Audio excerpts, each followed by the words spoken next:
Hello, my name is Tony. Writer-director Paul Schrader hit the big time in 1976 with his original screenplay for Martin Scorsese's Taxi Driver. Taxi Driver was the 70s most scalpel-sharp and complex critique of a society in social and moral disintegration in the aftermath of war. Filtered through the dark prism of the fracturing psyche of Vietnam vet Travis Bickle, the titular taxi driver played by Robert De Niro, no other film distilled so many themes so skillfully into such a deceptively simple framework, showcasing urban psychosis and paranoia, child prostitution, political dissonance, identity crisis, personality fragmentation, and the grimmest of grim reveals of the dark underbelly of a nefarious criminal subculture. Taxi Driver was the sort of self-flagellating nightmare only the 70s could have produced. Driven by Bernard Herrmann's lavish score and framed by fluid diamond-cut cinematography courtesy of Michael Chapman, it looked and sounded utterly magnificent. The acting and direction are a given knockout, and Schrader's script touches the face of almighty perfection. Before then, Schrader had penned two screenplays for two thoughtfully exploitative action thrillers, The Yakuza and Rollin' Thunder. The Yakuza was rewritten significantly from Schrader's original build and made into a rather excellent Robert Mitchum vehicle by Sidney Pollack in 1974, review elsewhere on the channel. Rollin' Thunder, though, went nowhere fast. Following the critical and commercial success of Taxi Driver, Rollin' Thunder attracted renewed interest. It was partially rewritten by Haywood Gould and bankrolled by 20th Century Fox. Following volatile test screenings with audience reaction so adverse they rattled the studio, Fox demanded cuts and edits, but producer Lawrence Gordon refused to comply and took the film to his old stamping ground at American International Pictures, who released it as it was. In so doing, they gave to the world one of the most polished and upscaled exploitation movies the 70s ever produced. The essential plot is straightforward enough on the surface. US Air Force Major Charles Rain, William Devane, and Master Sergeant Johnny Voden, Tommy Lee Jones, are flown home after spending 7 years as prisoners of war in a Vietnamese internment camp in Hanoi, during which time they endured appalling torture under a systematic program of relentless physical and psychological malfeasance by their captors. Landing in San Antonio, they're given a hero's welcome, banners, brass bands, cheerleaders, the whole works, but neither man is emotionally effusive, nor able to engage easily with the situation. Voden is greeted by his wife and family and leaves to return home to El Paso. Rain, who lives locally, goes home with his wife and son. Trouble is, his son Mark, Jordan Gurler, doesn't know or recognize him, and his wife Janet, Lisa Blake Richards, believed him to be dead, so buddy fucked the local deputy Cliff Stiff, Lawson Driscoll, to whom she is now engaged. She wants a divorce. Welcome home, Daddy. Rain processes all this with brooding stoicism. He sets about building something of a relationship with his son and attends therapy sessions at the local base. At a flag-waving homecoming ceremony, Rain is gifted a new red Cadillac and a box collection of 2,555 silver dollars, one for each day spent in captivity. These are presented by local girl Linda Fourchette, Linda Haynes, who wore his ID bracelet whilst he was imprisoned. She's blonde, braless and flirty, but Rain appears unmoved. Even though she makes it clear she's available to him, if you know what I mean. He feels unable to reciprocate physically or emotionally. Gets worse when a 4-man gang of outlaws invade Rain's home to steal the silver dollars. They are Fat Ed, aka the Texan, James Best, Automatic Slim, Luke Askew, T-Bird, Charles Escamilla, and Melio, Pete Ortega. When they try to torture the whereabouts of the loot out of Rain, he refuses to speak even a single word apart from his name, rank, serial number. This assault escalates to them grinding his hand off in the kitchen waste disposal, but he still won't talk. However, when his wife and son return home, Mark spills the beans in the hope of sparing his father more harm. That doesn't really work out very well, frankly the kid's a fucking idiot, as the gang get the loot and shoot all 3 of them and leave them for dead. Rain survives whilst his wife and son die. He gets a hooked prosthetic hand and a protracted period of hospital rehab. Cliff Stiff interviews him for information, but Rain claims he can remember nothing about the attack. When he's recovered, he returns home, sharpens his hook prosthetic, that'll come in handy, saws the barrel off his shotgun, loads his Cadillac with firearms, and coerces Linda into taking a trip with him across the border into Mexico. This isn't a fun and sun vacation, no. Rain is going to track down the gang who murdered his family and erase them from existence. So that's the deal then, a revenge thriller. Well, sort of. It's a revenge thriller plus. I don't know what exact changes Hayward Gould made to Schrader's original script, but there certainly seems to be enough detectable Schrader material in there to signify consistency with his work. Some themes that were explored in Taxi Driver are prominent here also. The disillusionment and trauma wrought by Vietnam are writ large in the characters of Rain and Voden. Neither man can reintegrate with the society they left behind. It's now alien territory to them. They cite the time of their capture as the time they died. The people they used to be are gone, no more. Now they're outsiders, drained of emotion, operating on instinct, on autopilot. The windows to their souls hidden behind aviator shades. The only time they spark to life is when they move into action with their weapons. Then they're decisive, they have purpose. They're back in the room and they smile, it's familiar, it's who they are. That's when they're really home. Societal decay and corruption, the rotten underbelly of the criminal fraternity, is exposed as a distorted mirror image of the enemy encountered in Vietnam. The Texan and his cronies torture, terrorize and kill with no shred of honor or morality. Rain comes home from captivity and faces more of the same treatment, only from lesser men, because this is not war. These hoods are not defending a country. They're just dumb, greed-driven and evil, murdering for money. No ideology involved, no principles need apply. I indicated earlier that Rolling Thunder was a more upmarket exploitation flick, but I'll go one further and suggest it's the highest grade exploitation flick ever made. Having proffered that statement, I suppose I'd better explain it and make good on it. So here goes. Rolling Thunder is very much character driven and doesn't rely on wall-to-wall action to tell its story. It's a complex and multi-layered beast, sometimes languid in pace, mimicking the lyricism of Peckinpah. Like the best exploitation flicks, it has those sly elements of social conscience and cultural awareness ticking away beneath the surface. It says something about the state of the world or the human condition. These are not buried beneath an onslaught of sustained mindless mayhem, but allowed some space to breathe. The interactions between the characters and their relationships are handled with some thought and sensitivity. Linda is a good-time girl who reveals a troubled past of inappropriate partner choices and parental conflict. She is both sexually and emotionally attracted to Rain, but once again she's been drawn to making something of a bad choice, because even though he softens towards her and is attracted by her, he can't fully give her the relationship she wants. Ultimately, he abandons her, something she accepts with philosophical sadness and resignation, as if she knew it was always going to be that way. Rain and Voden have an understanding through shared experience and a sense of brotherhood. When Rain shows up at his home in full military uniform looking for his help, Voden doesn't hesitate. Rain informs Voden he's located the men who killed his son. Note he doesn't mention his wife ever. They're holed up in a nearby whorehouse.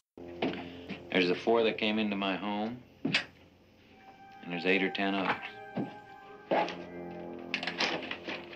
Let's go clean them up.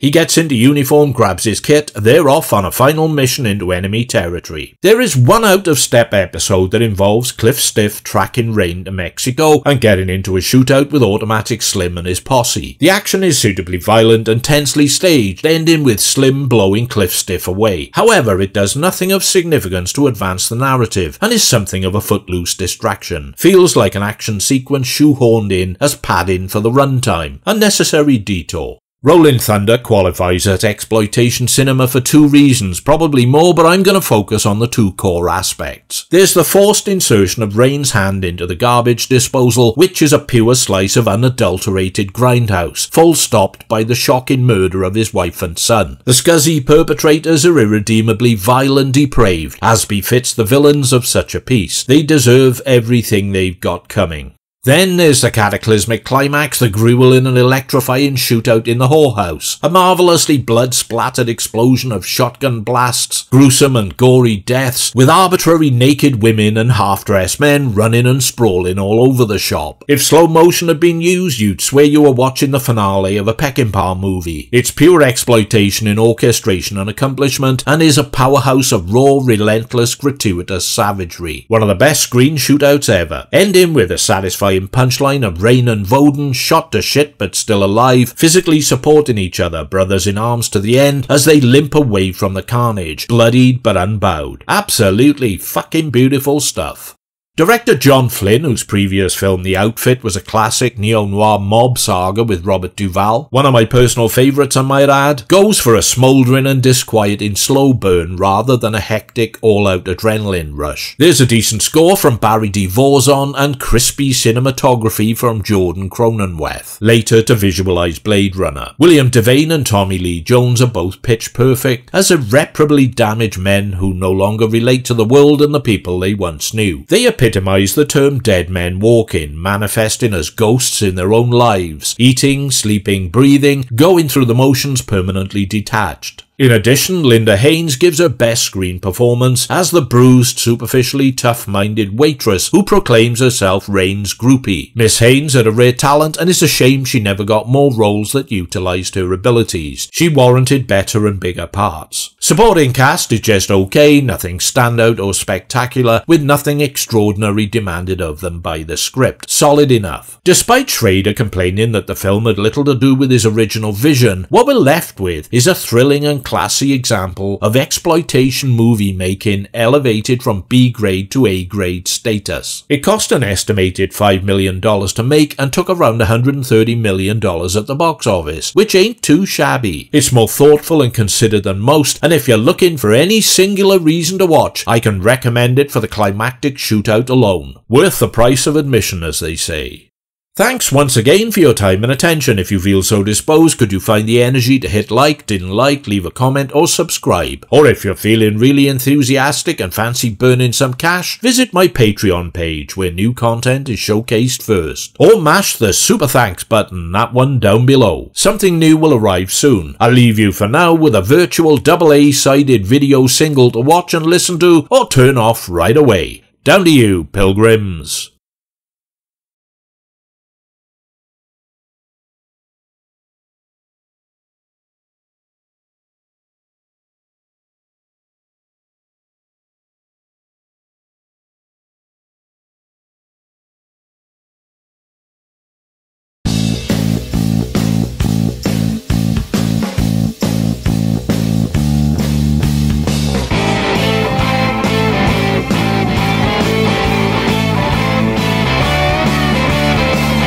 Saw a man in a cage, he couldn't let go all his anger and rage.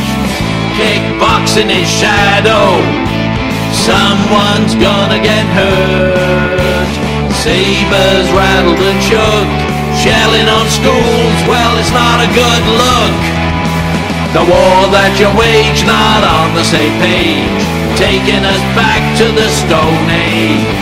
The world is a stage, disconnect, disengage, blowing us back to the Stone Age.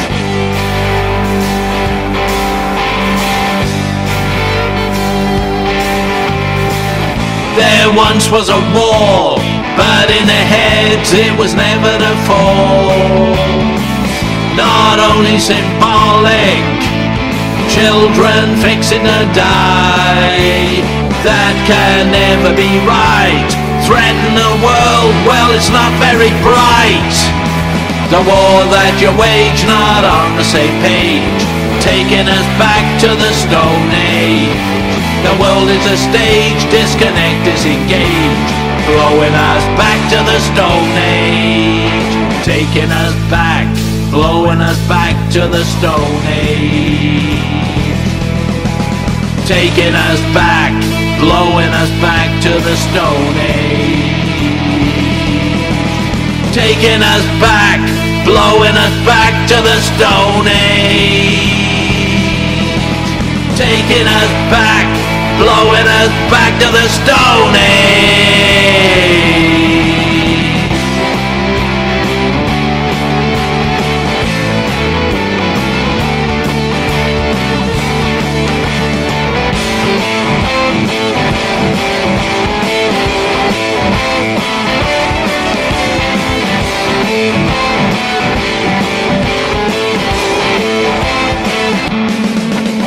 You're falling through time, another war and another war crime. History repeating, you got too big for your boots. You will live to regret, mud in your eye, just see what you get. The war that you wage, not on the same page, taking us back to the Stone Age. The world is a stage, disconnect, disengage, blowing us back to the Stone Age. Taking us back, blowing us back, taking us back to the Stone Age. Taking us back, blowing us back, taking us back to the Stone Age. Here we fucking go!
Don't take another step, the ground is unsafe. Doesn't feel like it will hold. Spare a last thought for the love that I gave, before both your shoulders turn cold. The sounds hardly registered anything, the embrace of a tidal shift. So much for the death of a casual fling, gave nothing away, made it feel like a gift. I'm gonna sail away, won't say a word, there's nothing to say. I'm gonna sail for the sun, got as much right as anyone. Forever the drift king who knows how to drift, right in the tidal shift.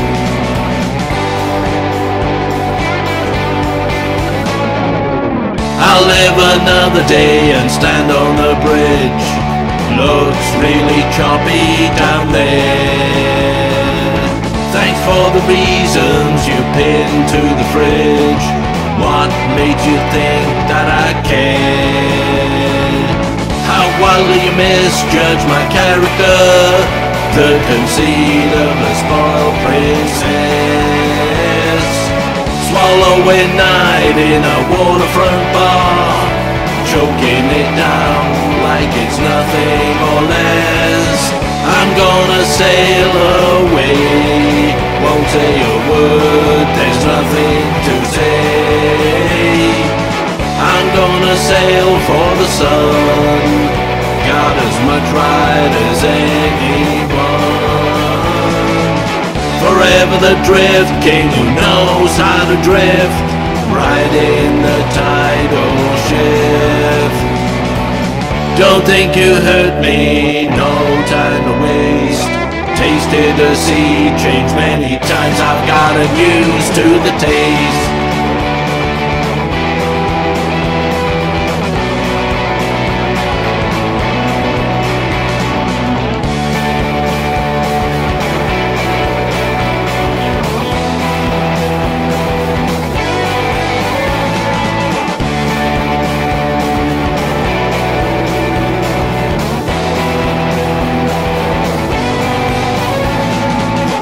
I'm gonna sail away, won't say a word, there's nothing to say. I'm gonna sail for the sun, got as much right as anyone.